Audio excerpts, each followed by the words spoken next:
Dígale a quien tiene a su derecha y a su izquierda: estás muy guapo, estás muy guapa. Gracias. No, ¿notaron esa risa? ¿De qué será esa risa? Como de que voy a tener que mentirle o qué.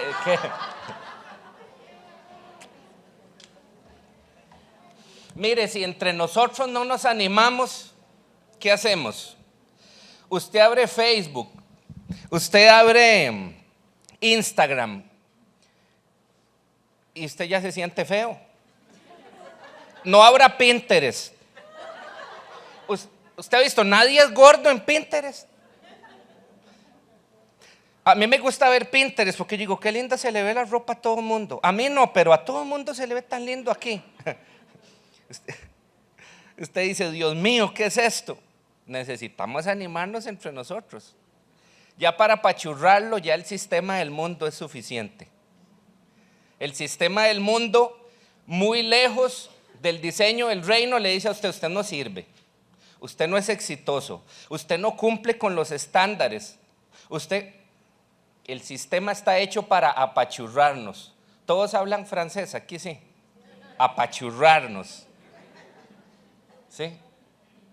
Dice el pastor, le pregunté: ¿y cómo han estado estos días? Y me habló en francés, por eso yo sé que lo habla. Me dice: garroteados. ¿A quién lo han garroteado estos días?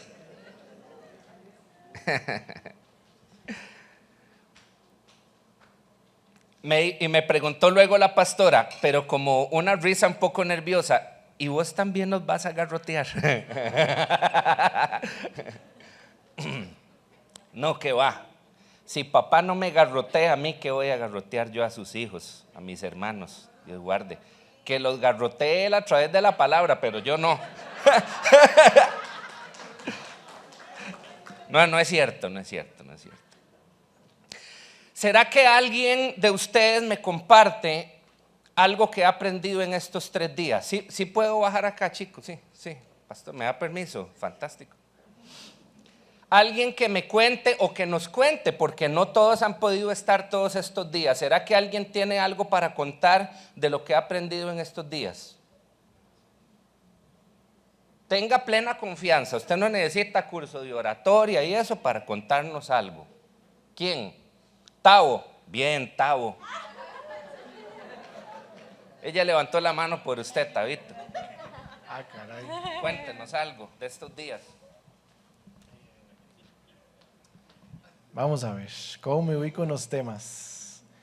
No tiene que ser en orden. Los garrotazos vienen y a veces el orden uno los olvida. Bueno, algo más fresco de ayer. Tuvimos una excelente palabra de que para conquistar necesitamos también esforzarnos mucho.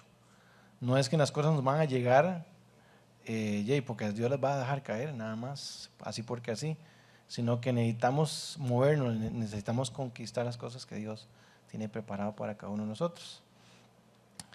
También Dios nos ha hecho un llamado muy especial a la iglesia, a la congregación, para que también estemos con un corazón receptivo, ¿verdad? Que no tengamos un corazón de ver lo exterior de las demás personas, sino que nos veamos a nosotros mismos, para que nosotros podamos crecer, porque no podemos crecer viendo a los demás lo que hacen, sino que nosotros tenemos que ver a nosotros mismos qué es lo que Dios hace con nosotros, no con las demás personas, porque también así entonces vamos a poder crecer y ver las cosas que tenemos que cambiar. Okay, gracias. Cuéntenos. Sí, ya voy para allá. Bueno, a mí me gustó mucho una palabra que dijeron ayer: inofendibles. ¿Verdad? Que a veces a los cristianos nos pasa que por todo nos ofendemos. Entonces Dios nos está llamando a ser un cristiano inofendible, ¿verdad? Que lo busque a Él y que no nos estemos viendo a la persona que está al lado, si llega temprano, si viene a servir, sino que yo me preocupe por mi vida espiritual y no por la de las demás personas. Que si cada uno nos preocupamos por la vida espiritual, Dios va a hacer un avivamiento en la iglesia, pero si solo estoy viendo al otro, entonces no va a funcionar.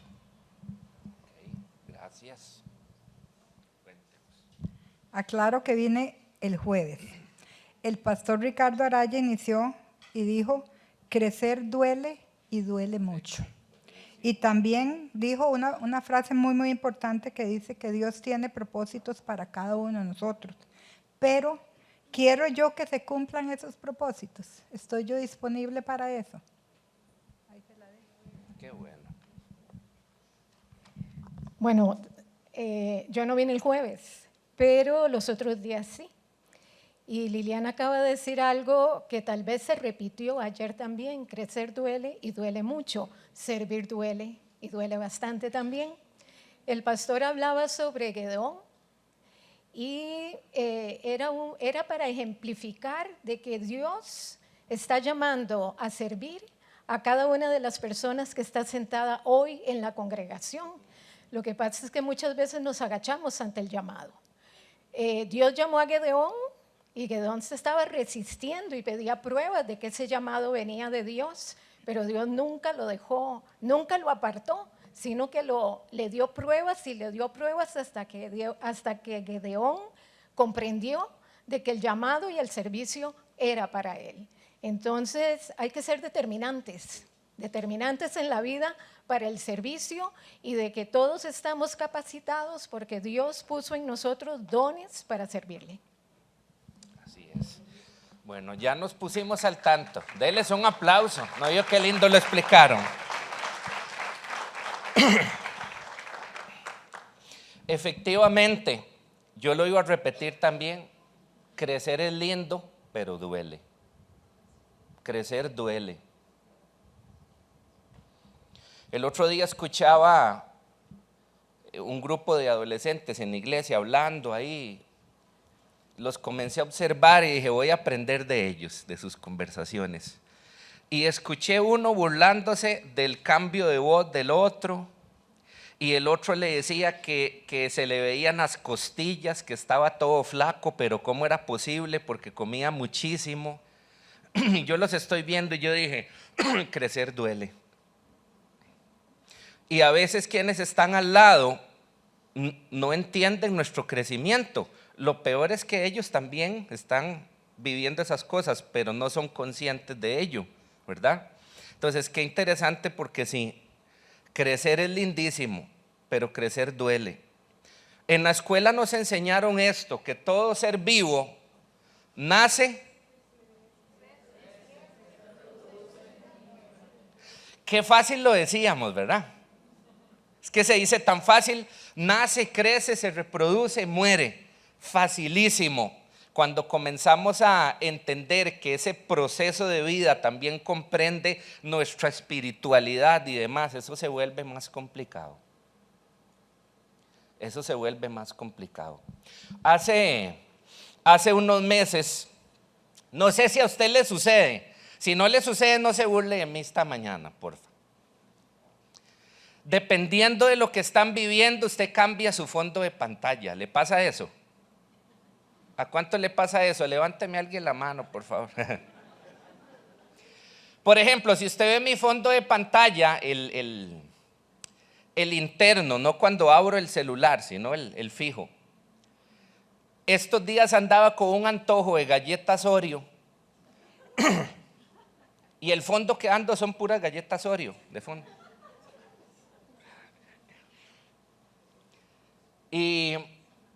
Pero mi fondo de pantalla principal, ese no ha cambiado en meses.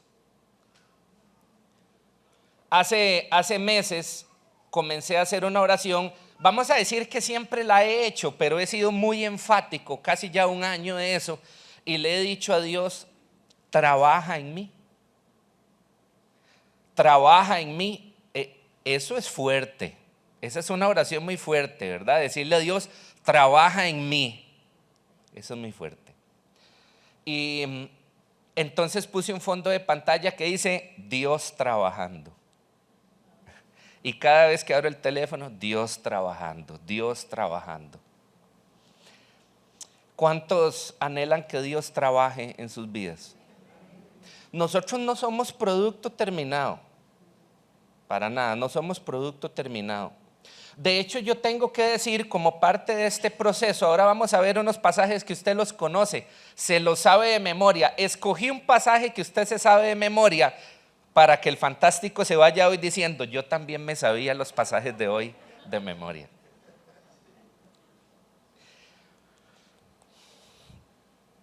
Usted y yo somos el proyecto de Dios, el proyecto favorito de Dios.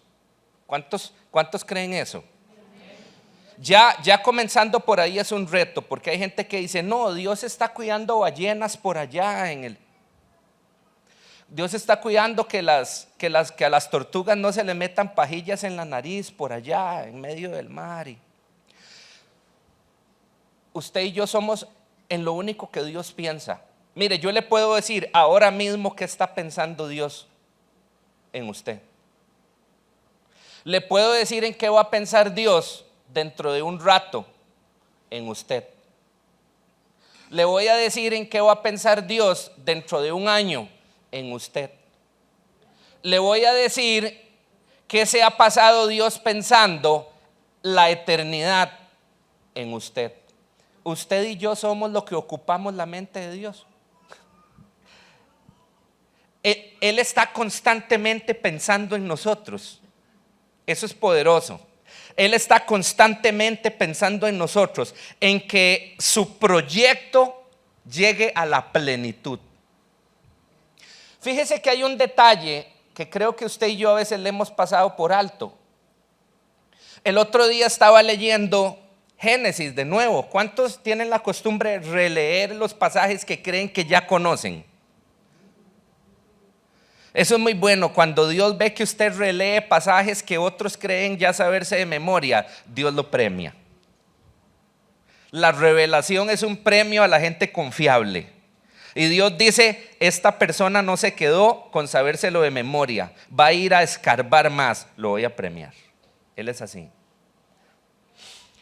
Y estaba releyendo Génesis y dice Génesis 1:26. ¿Cuántos recuerdan qué dice? Yo sé que se acuerdan, pero están muy concentrados, entonces ninguno quiere.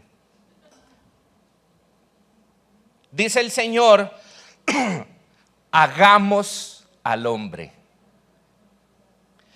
¿Cuántos han leído eso? Le pasamos muy rápido a esos pasajes por encima. ¿Lo han notado? Y dijo Dios, hagamos al hombre y seguimos con lo demás. ¿Sabe por qué a veces no nos encontramos con esas pepitas de oro que están en las escrituras?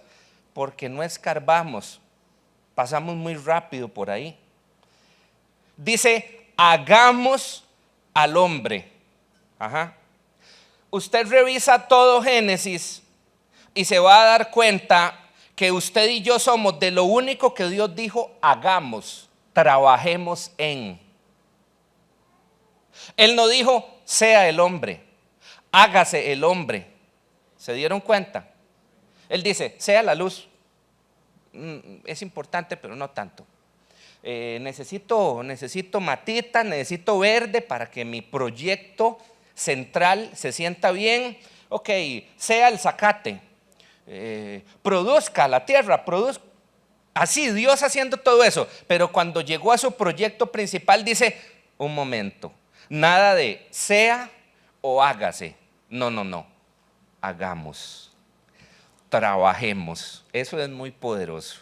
Dios ama trabajar en nosotros. Y Él está esperando que alguien en la tierra le diga, trabaja en mí. Y Él dice, ok, ahora estás dando en el clavo. Ahora estás entendiendo que yo amo trabajar en ti. Claro, la mayoría de las veces no hacemos ese tipo de exclamaciones u oraciones porque sabemos que eso va a traer consecuencias. Yo recuerdo muchas prédicas de niño cuando los pastores decían, si usted pide paciencia, usted va a ver lo que le viene. ¿Cuál era el producto de eso? Que nadie pedía paciencia. Porque la gente decía, uy, no, si pido paciencia. No, necesitamos dejar eso de lado. Dios es un trabajador cuidadoso. De la mesa de ese alfarero no se cae ninguna vasija, eso se lo aseguro. le cambia de forma, lo transforma, lo regenera. Y si el diablo lo deformó, él lo vuelve a reformar.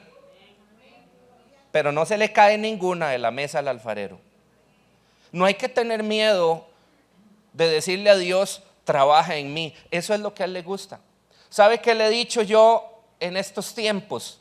Vuelve a decir, hagamos.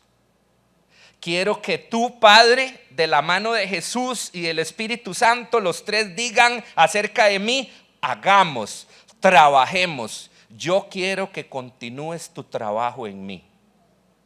Mire, no basta con nacer y desarrollar un poquillo el cuerpo.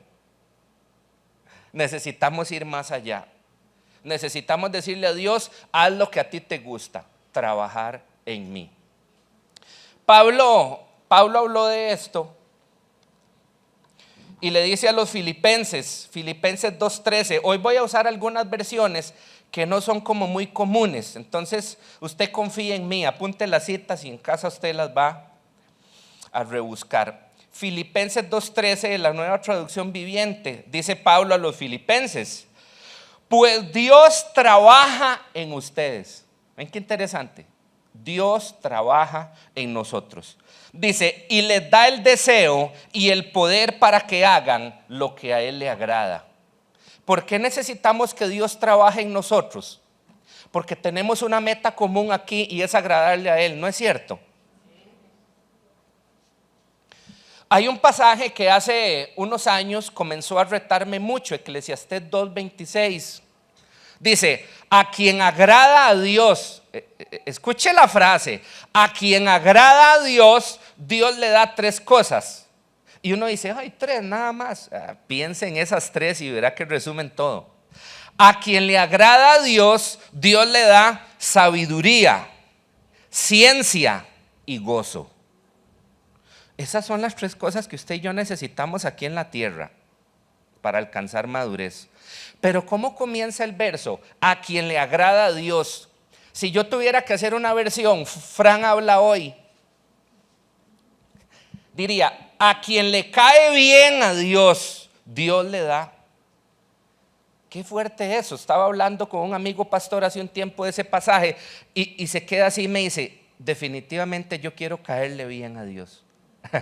¿Cuántos quieren caerle bien a Dios? Claro que sí.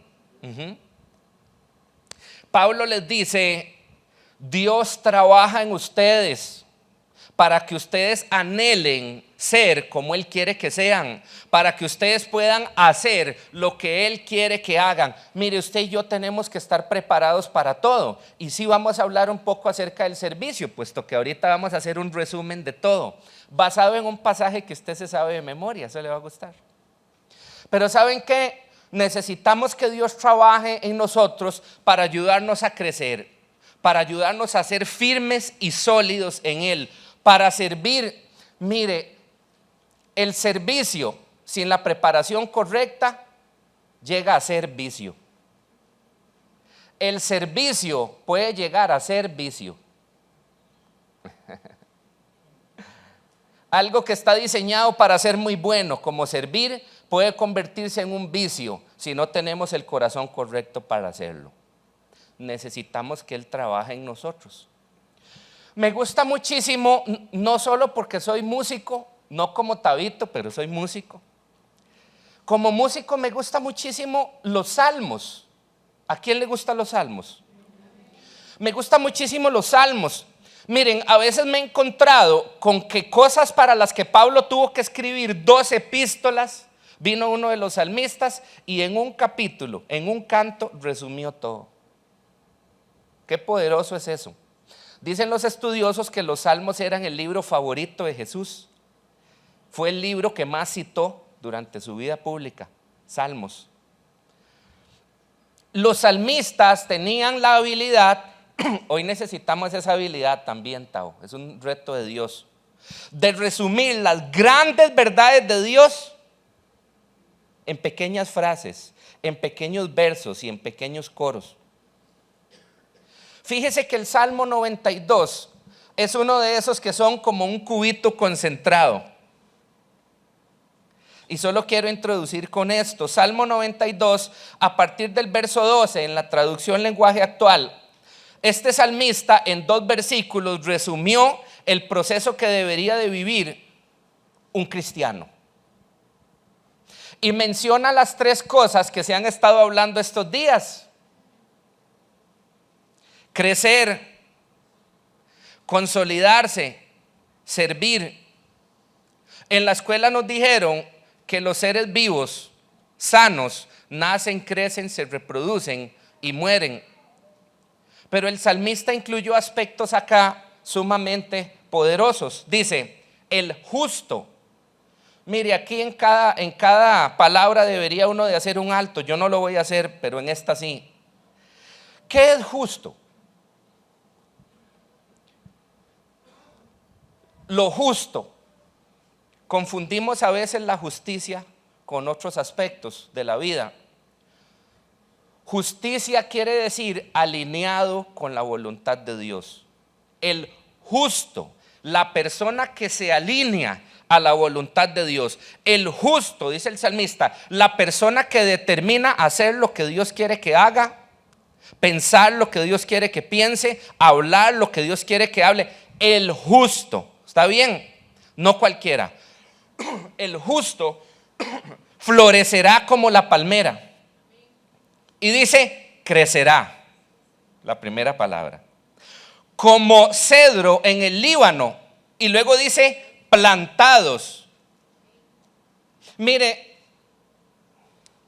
plantado tiene que ver con consolidado.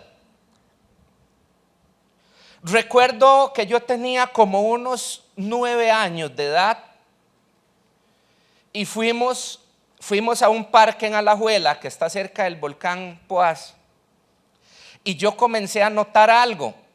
Uno que es bien vino, yo desde chiquito soy muy vino, no observador, vino. Hago la aclaración. Y yo comienzo a ver que hay unos árboles que están perfectamente alineados. Digo, qué interesante. Pero luego comienzo a ver otra zona y había unos árboles torcidos así, chocando unos con otros en una pendiente, una cosa terrible. Y recuerdo que ese día le pregunté a mi abuelo, don Armando, le dije, abuelo, ¿por qué esos árboles están así y esos otros así? Gracias al Señor que le pregunté, porque Él me aclaró algo que me ha acompañado desde ese momento. Yo se los voy a decir en otras palabras, no las que dijo abuelo.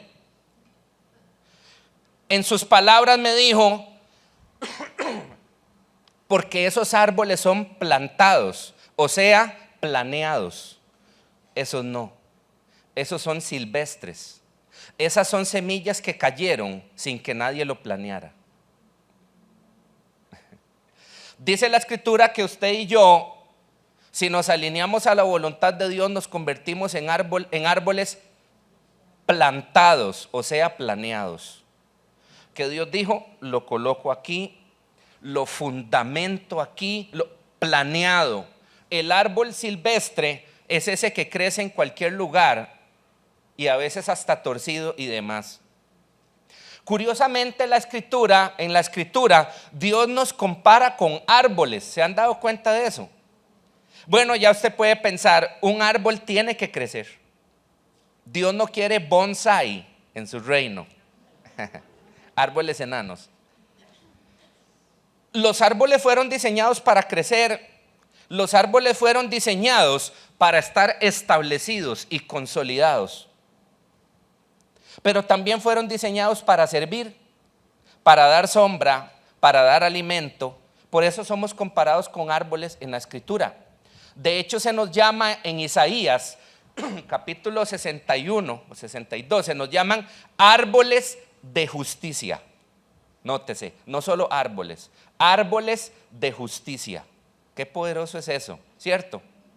Entonces el salmista dice, quien es justo, quien decide alinearse con Dios, crecerá, será consolidado, plantado en la casa de Jehová, en los atrios de nuestro Dios, florecerán, aún en la vejez fructificarán. ¿Vieron qué interesante? El salmista encierra en 2 versos el crecer, el consolidarse y el servir. Ese es el ciclo sano de un hijo de Dios. El ciclo sano de un hijo de Dios. Cuando una persona se brinca alguno de esos aspectos, hay problemas.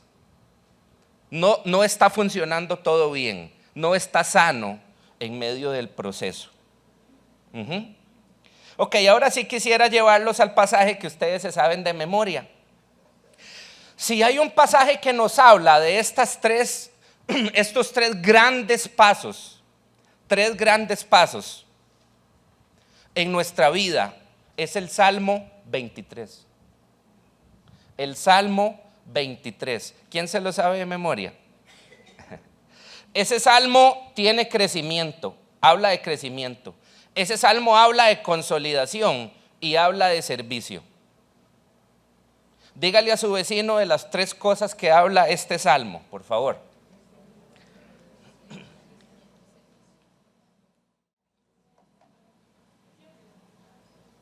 Ok, vamos a entrar a ese salmo para redimir el tiempo. ¿Cuántos están conmigo esta mañana bien concentrados? Ok. El salmo empieza así. Voy a leer de una versión que me gusta muchísimo y es un poco diferente, palabras de Dios para todos. Y empieza: el Señor es mi pastor.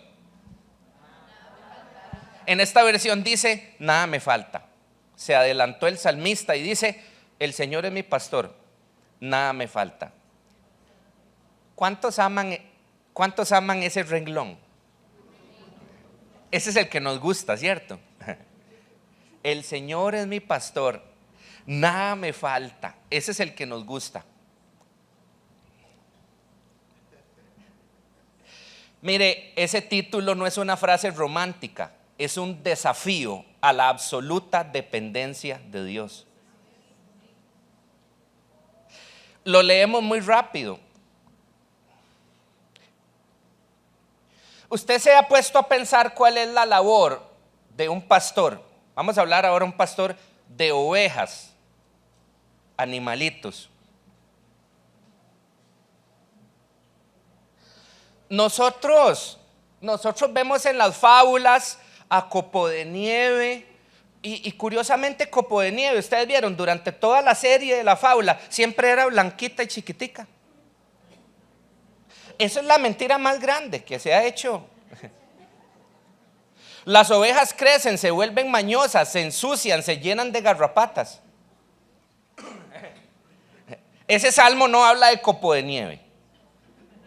Debido a la realidad de una oveja, el pastor tiene que actuar de diferentes formas. Mire, la otra vez viendo un documental me impresionó que los pastores a veces tienen que meter utensilios dentro de la nariz de las ovejas, porque hay unos gusanos que aman vivir dentro de la nariz de las ovejas y ellos meten unos aparatos y sacan esos gusanos. Eso no es Copo de Nieve. Eso Heidi nunca lo hizo con Copo de Nieve. Copo de Nieve nunca creció, siempre se quedó igual.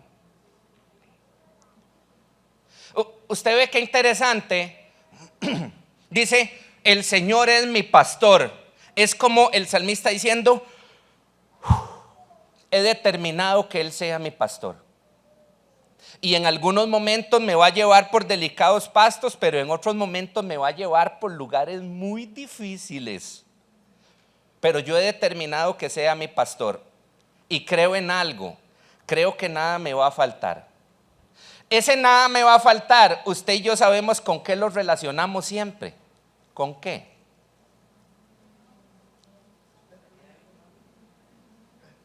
El Señor es mi pastor, nada me faltará. Siempre está pensando la gente en esto. Mire, solo en esa frase que es la introducción al Salmo entendemos varias cosas. El Salmo resume el proceso de crecimiento, consolidación y servicio en la vida de aquel que se entrega por completo al buen pastor, por completo al buen pastor. No le entregamos unas áreas, no le entregamos todo. Ese título es un desafío. Ese título también habla de lo que va a pasar. Este salmo habla de lo que va a pasar con alguien que se dispone a ser pastoreado. Es un proceso integral de lo que habla este salmo, en donde ninguna área de nuestra vida se queda por fuera. Ninguna. En el proceso de crecimiento, consolidación y servicio, ninguna área de nuestra vida se puede quedar fuera. Mire, usted y yo no podemos decir, ok, quiero crecer, consolidarme y servir, pero mi sexualidad, no quiero que me toque en ese punto, no quiero que Dios se meta en esa área. Usted no puede crecer, ni consolidarse, ni servir si su sexualidad no es trabajada por Dios. Imagínese que parte de su sexualidad y la mía tienen que ver con las relaciones interpersonales. Usted se puede imaginar a alguien sirviendo con unas relaciones interpersonales chuecas. Vaya, haga fila en la caja del seguro, en un banco, y usted va a ver de lo que yo le hablo. Un montón de gente sirviendo, pero sin una vida emocional trabajada por Dios. No va a servir, va a servirse, va a herir a otros. Es un proceso integral. Lejos de una frase romántica, es un tremendo desafío ese: el Señor es mi pastor, nada me falta. Si me dejo pastorear por Dios, Él va a intervenir en todas las áreas de mi vida sin que se quede ninguna por fuera. Eso es lo que decía el salmista. ¿Cuántos pueden decir eso esta mañana?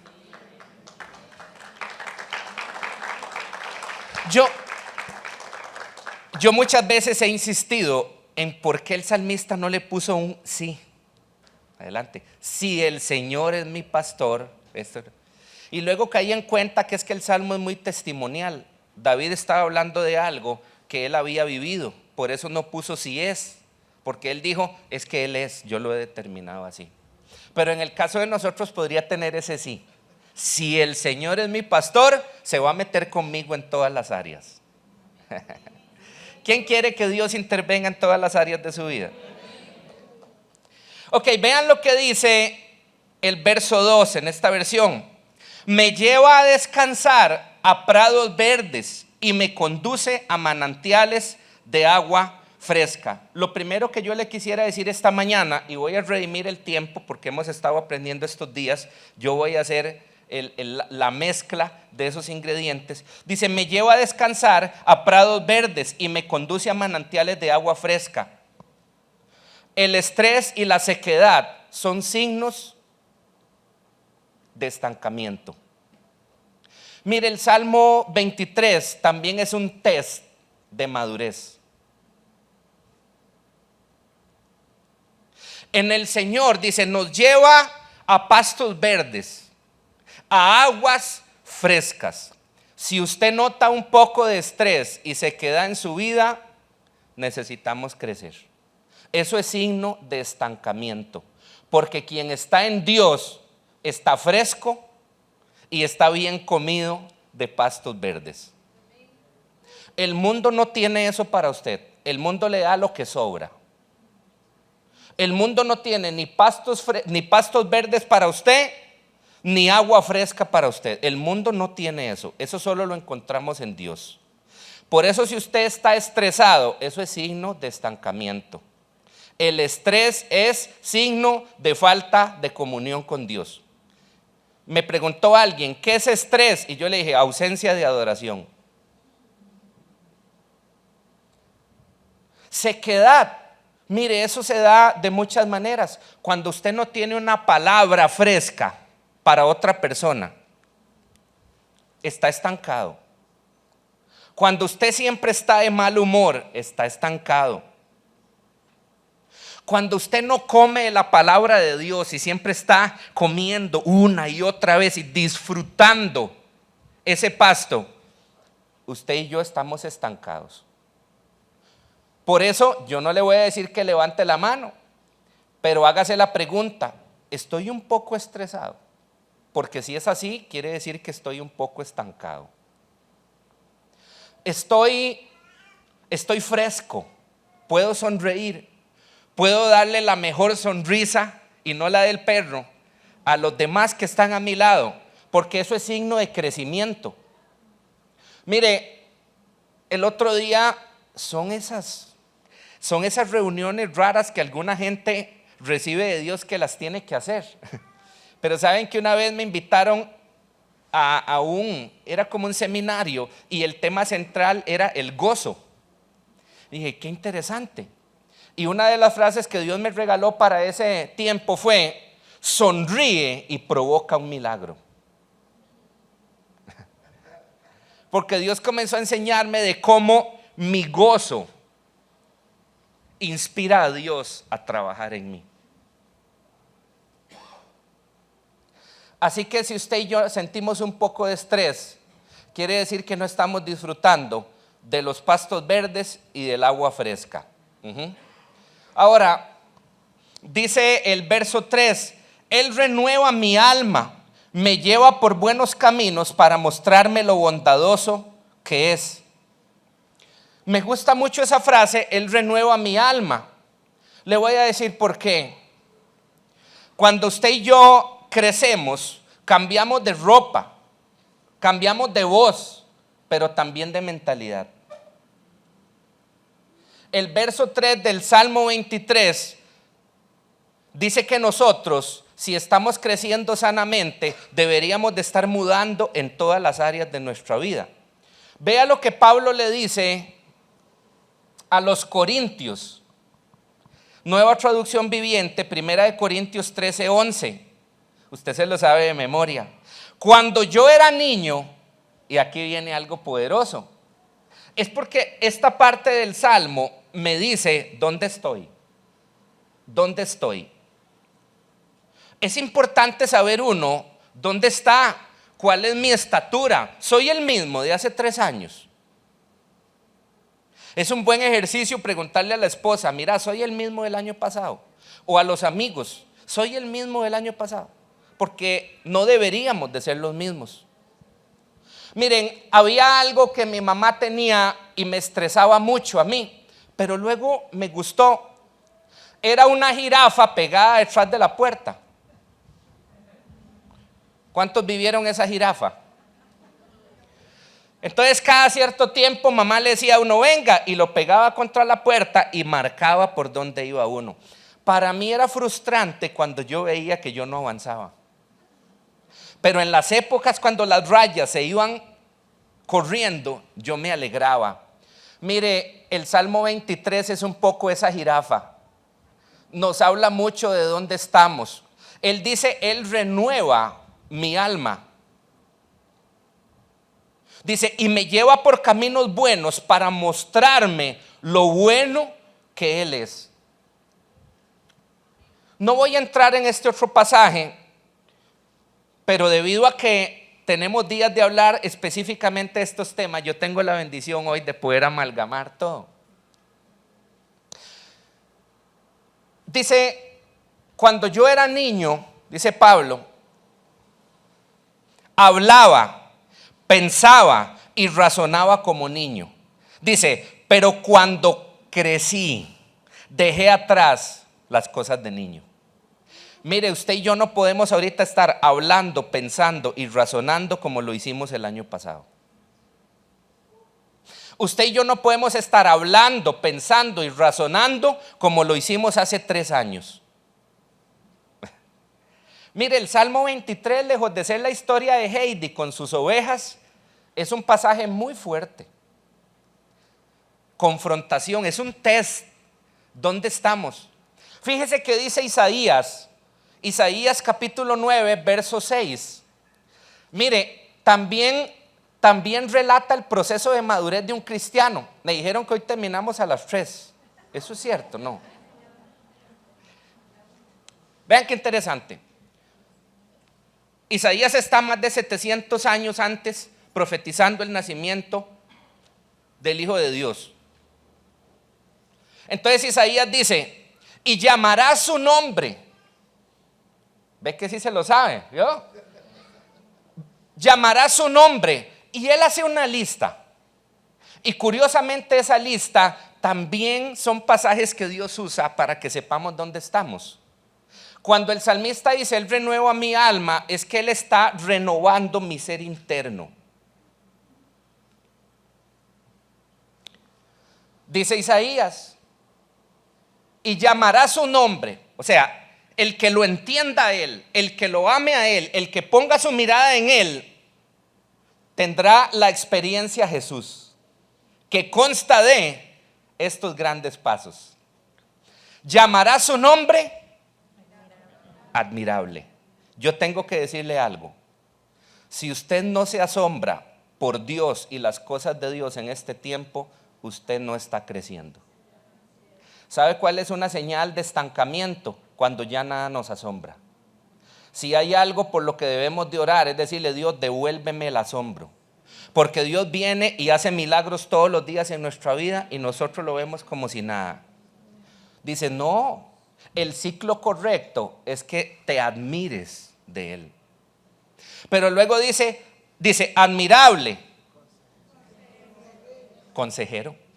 Mire, yo le hago una pregunta. Para cada cosa que usted tiene que hacer, usted le pide opinión a Dios. Porque si no lo hace, eso es símbolo y signo, señal y hasta síntoma de estancamiento. Porque nosotros a veces queremos jugar de muy cargas.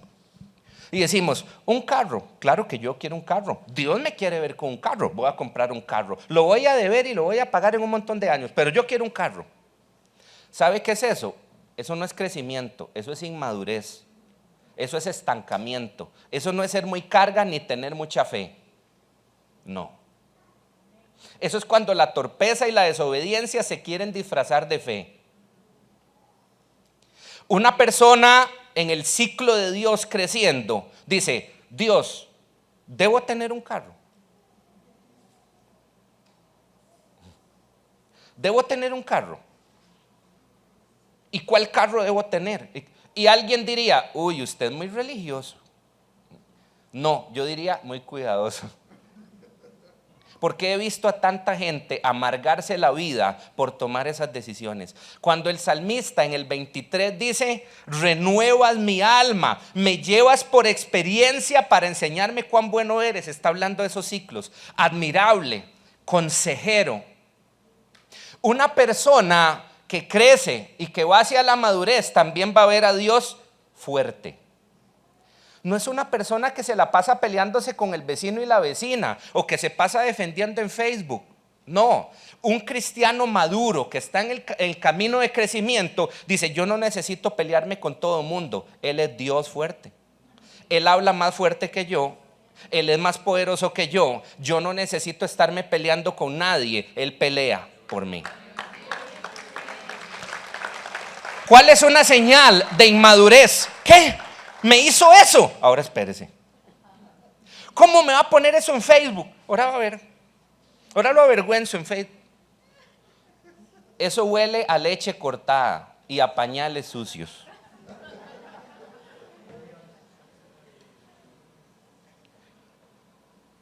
Admirable, consejero, Dios fuerte. Mire, maravilloso, ese es el ciclo de crecimiento de un hijo de Dios, donde dice, Él es Padre eterno, Padre siempre Padre, Él es mi Padre, Él me puede corregir y yo tengo que obedecerlo. Eso es madurez, ven el ciclo de madurez. Al final dice, Príncipe de paz. Él es el que en medio de todos esos procesos me hace a mí estar tranquilo, madurez. Él es el Señor que me da madurez. ¿Ve qué interesante? Mire, de todo eso está hablando el Salmo 23, cuando el salmista dice, Él renueva mi alma.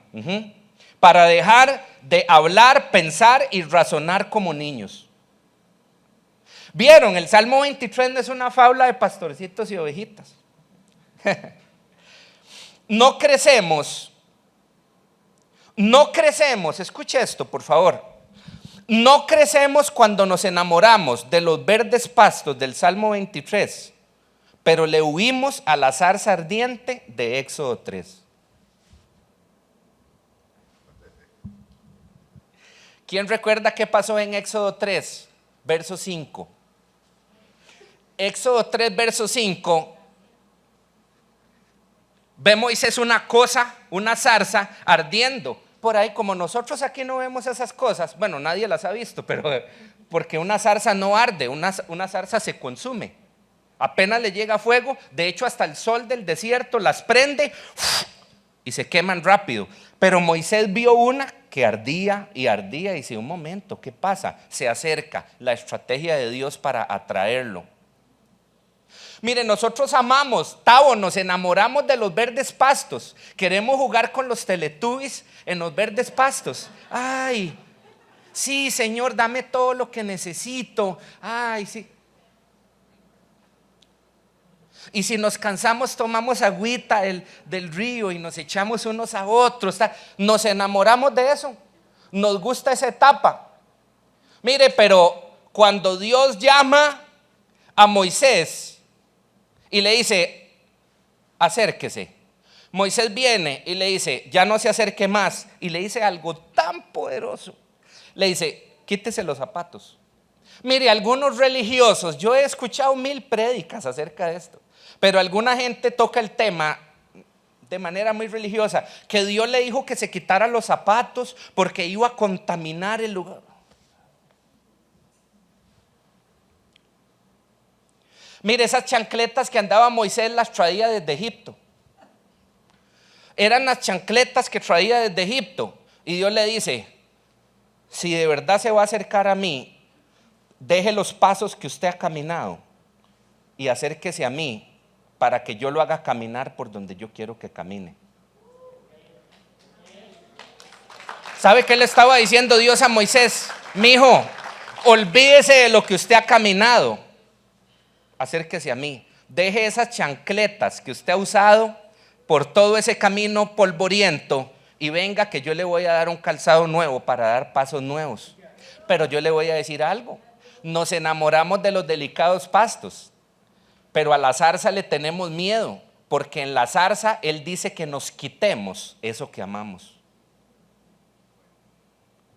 ¿Usted qué cree que Moisés hizo? Sí, claro que sí. No.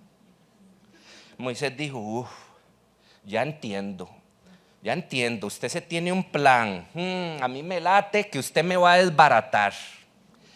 Y lo hizo. Lea Éxodo 3 y va a ver cómo lo desbarató, lo convirtió en otra persona, pero a eso le tenemos miedo, porque queremos estar de una sola pieza, fea pero de una sola pieza. Maltrecha, pero de una sola pieza, porque le tenemos miedo al valle de sombra de muerte del que habla el Salmo 23. Yo por tiempo tengo que redimir, viera, yo quisiera pero a veces nosotros le tenemos miedo a los desiertos. Hace poco estaba hablando con la congregación, hice un mensaje que se llamaba Desierto, desierto te digo, y era acerca de los desiertos. Nosotros oímos desierto y pensamos, muerte. Fíjese que en toda la escritura, cuando Dios quería alinear a alguien, hacer crecer a alguien, consolidar a alguien y activarlo para servir, lo llevaba al desierto. Porque el desierto no es un lugar de muerte, es un lugar de proceso, de activación. Y Jesús antes de ser activado lo lleva al proceso. Y Moisés antes de ser activado es llevado al desierto. El desierto no está diseñado para matarnos. El desierto está diseñado para equiparnos.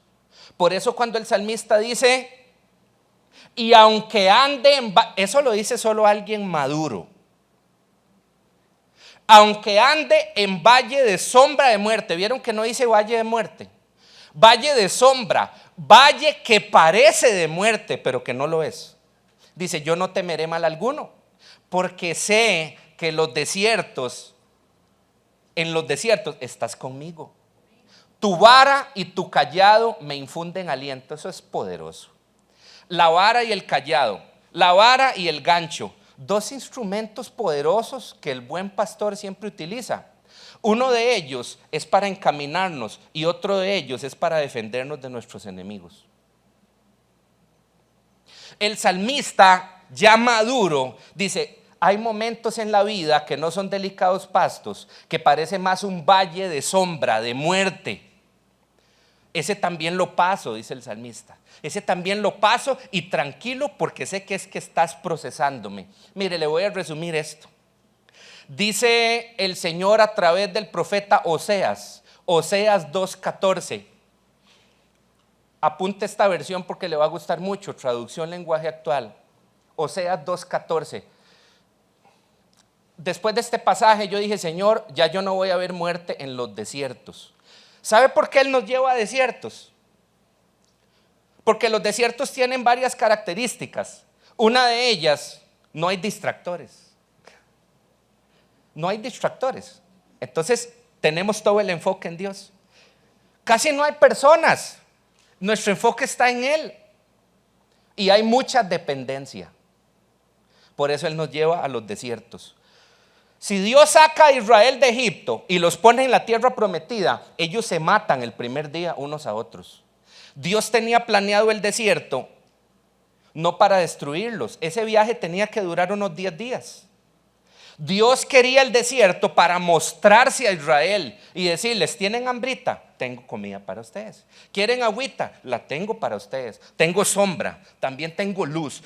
Esos 10 días tenían que ser una luna de miel con Dios para poder disfrutar de la tierra prometida. A nosotros nos gusta que Dios nos saque de Egipto y nos coloque en el lugar donde fluye leche y miel y las uvas son como melones. Pero no nos gusta el proceso del desierto, donde Él prepara nuestro corazón para eso. Dice el Señor a través de Oseas, el profeta, capítulo 2, verso 14. Tremendo, dice, acerca de nosotros, acerca de su pueblo. Y la llevaré al desierto, a Israel. Y allí en el desierto le hablaré con amor, conversaremos con amor, porque en el desierto voy a hacer que se vuelva a enamorar de mí. ¿Sabe por qué a veces usted y yo tenemos que ser llevados a algunos desiertos? Porque ya nos olvidamos de Dios. Porque hay áreas que las dejamos de lado y Dios tiene que llevarnos allá con amor para avivar de nuevo, pulir y rectificar esas áreas. Gente que dice, estoy pasando un desierto económico, replantéese por qué. Posiblemente Él te está llevando con amor al desierto para que te vuelvas a enamorar de Él, para que vuelvas a ser dependiente de Él. Si usted lee bien el Salmo 23, va a ver qué interesante, ya yo iba para el teclado.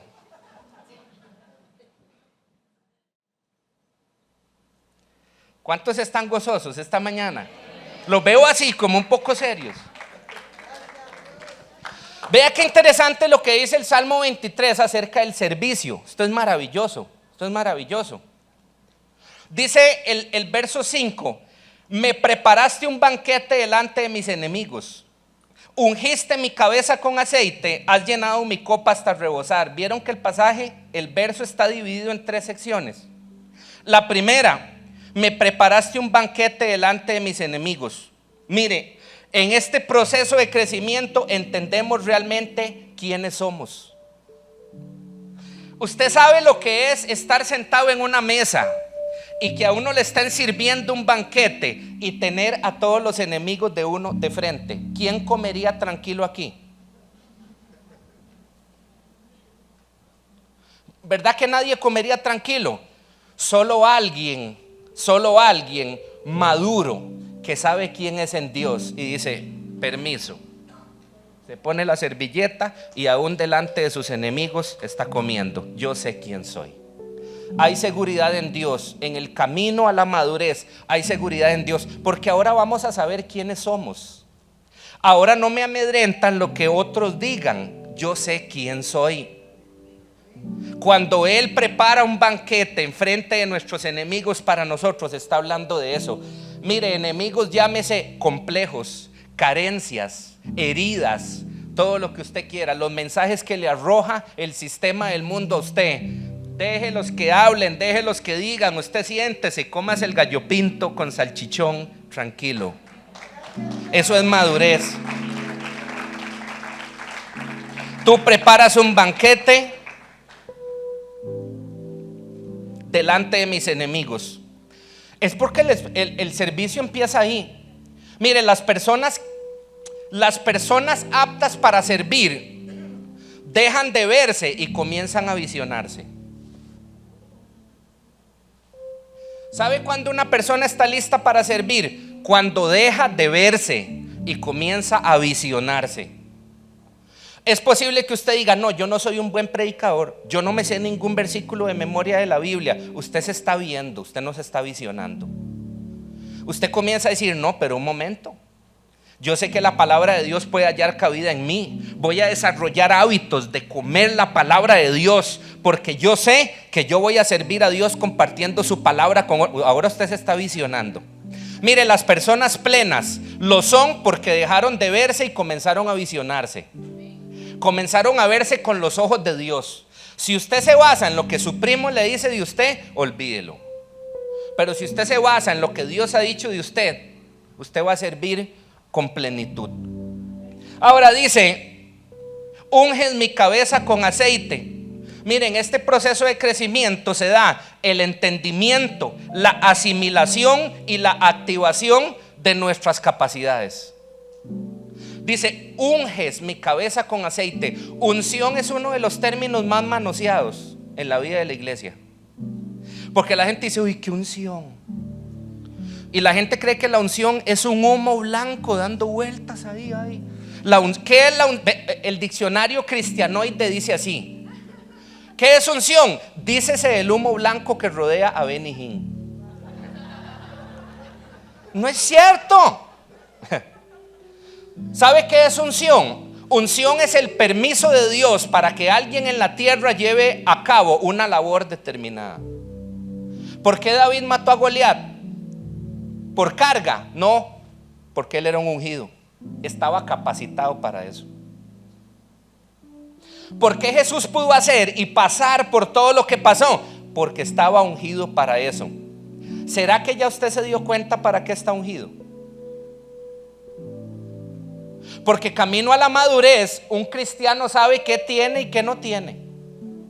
Un cristiano debería de saber al menos 3 cosas antes de servir. Como parte de unges mi cabeza, me autorizas. Usted sabe que se echaba aceite sobre la cabeza de una persona para autorizarlo a llevar una labor a cabo. No se meta a hacer cosas para las que usted no fue ungido. Va a vivir frustrado y fracasado. Pero métase a hacer todo aquello para lo que usted fue ungido. Eso es madurez. Eso es madurez. Usted y yo deberíamos de saber cuáles son nuestras habilidades naturales, cuáles son nuestros dones espirituales. De los ministerios, ¿cuál es aquel que tiene que ver más conmigo? ¿Qué habita dentro de mí? Un maestro, un pastor, un evangelista. ¿Qué habita dentro de mí? ¿Cuáles dones espirituales yo manifiesto? Eso deberíamos de saberlo, porque eso es parte del mapa de vida de un cristiano maduro. Si no lo sabemos, vamos a tener que ahondar en ello. Unges mi cabeza con aceite. Y luego dice: mi copa se desborda. ¿Sabe qué? Un signo de madurez, crecimiento, consolidación tiene que ver cuando una persona deja todo egoísmo. ¿Sabe qué es egoísmo? Cuando todo tiene que beneficiarme a mí. Es la oveja que dice: dame, sáname, alcahuetéame, todo es para mí. En medio del proceso de madurez de un hijo de Dios se va el egoísmo. Y ahora yo no pienso en beneficiarme, sino en beneficiar a otros. Pero también se va el egocentrismo. ¿Y qué es ese? Egocentrismo no es otra cosa que creer que uno es el centro del mundo. Eso se va también. Mire, cuando Jesús, la última noche antes de ser sacrificado, Jesús, Él toma pan, lo parte y lo reparte. Y toma vino y lo reparte. Y dice: ese soy yo. Y luego Él dice: hagan esto en memoria de mí. Yo lamento que lo hayamos tomado de una manera tan rara. ¿Sabe qué estaba diciendo Jesús esa noche? Hagan esto en memoria de mí. repártanse a otros. No sean egoístas. Debemos de repartir y compartir no solo lo que tenemos, sino lo que somos. Mire, un músico en una iglesia, es una lástima cuando un músico solo nos da lo que tiene, pero no lo que es. Es una lástima cuando un músico nos da música, pero no nos da su amistad, su afecto, su amor. Cuando un músico dice, yo estoy aquí para tocar, es una lástima. Cuando dice, yo estoy aquí para adorar junto con mi familia, eso es un éxito. Ve qué interesante, unge mi cabeza con aceite, tiene que ver con eso, con la autorización. Mi copa está rebosando, me desbordo, me reparto a otros, voy a compartirme con los demás, servicio. Y termino con la tremenda consolidación que menciona el Salmo 23. Dice a partir del verso 6, tu bondad y tu fiel amor estarán conmigo toda, dice esta versión, toda la vida.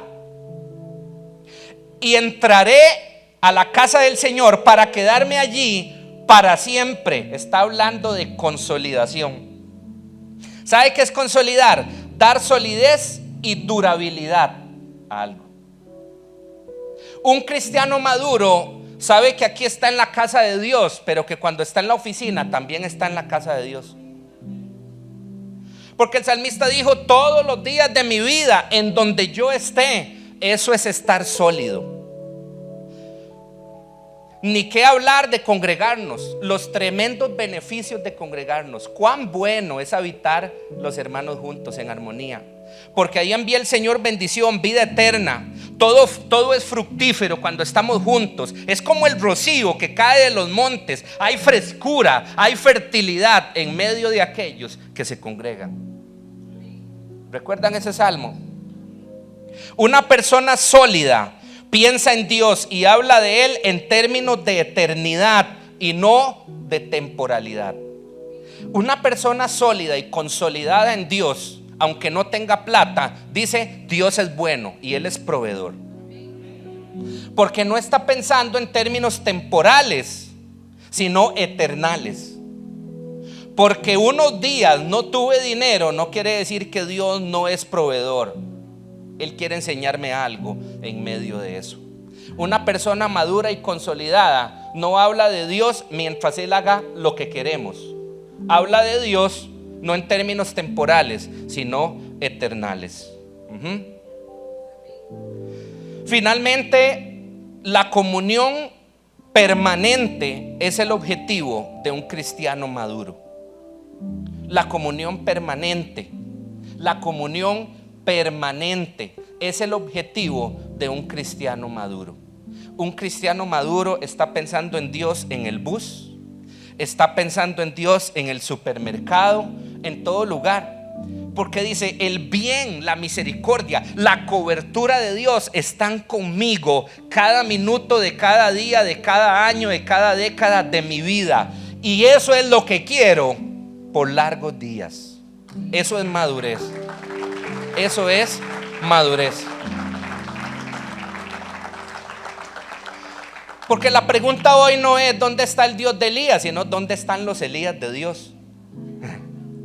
Elías decía, Él es aquel en cuya presencia estoy. Y eso lo decía en Alajuela, pero si se iba para Heredia decía, Él es aquel en cuya presencia estoy. Y si se estaba duchando, Él decía, Él es aquel en cuya presencia. Eso es madurez. Eso es madurez.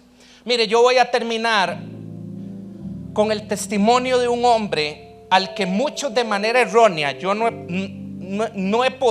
he tenido la capacidad ni el valor para hablar de él como hablan algunas personas. Hay personas que hablan de él como una persona terca, tosca, bruto, cerrado. Póngale todo lo que usted quiera encima. Esta persona en su madurez dejó registrado un pasaje que a usted y a mí nos va a traer mucha paz y mucho desafío también. Seamos sinceros, ¿cuántos de ustedes a veces sienten que son un proyecto difícil de llevar a cabo? ¿Cuántos alguna vez han pensado, es que yo se la estoy poniendo muy difícil a Dios? Sinceramente, yo le he complicado a Dios el trabajo en mi vida.